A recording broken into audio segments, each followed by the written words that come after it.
kar ma ka fara soyayya, ka bari kar ka ma shiga, kar ka fara, saboda shi soyayya za ka ɗauki abu mai tsada ne ka bayar,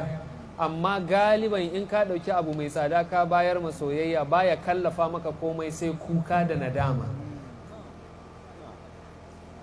Mafi yawa sunnan soyayya ne, duk abin da ka zurfafa cikin sansa sai wani abu na fitina ya bullo a cikinsa, ko mace ne ko ɗa ne, ko mulki ne ko duniya ne. Idan dai ka zurfafa cikin sansa ka shige gona da iri, to lallai farashinsa shine hawayen idanka mai zafi, farashinsa shine baccin da za ka yi da daddare zai haramta maka, farashinsa shine zai tafiyar da ƙwarjininka, ya tafiyar da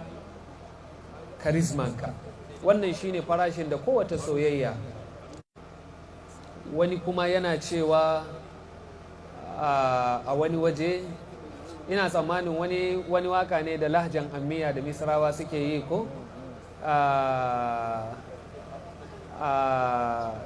menene yake cewa ne ko kudni li hanani kudni anil subhanallah, wani magana ne suke cewa wato wai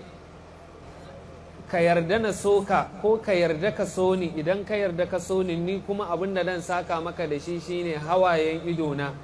da ƙwarjinina da rayuwana da numfashina duka. Wai abin da nake so na isar da mu a nan shine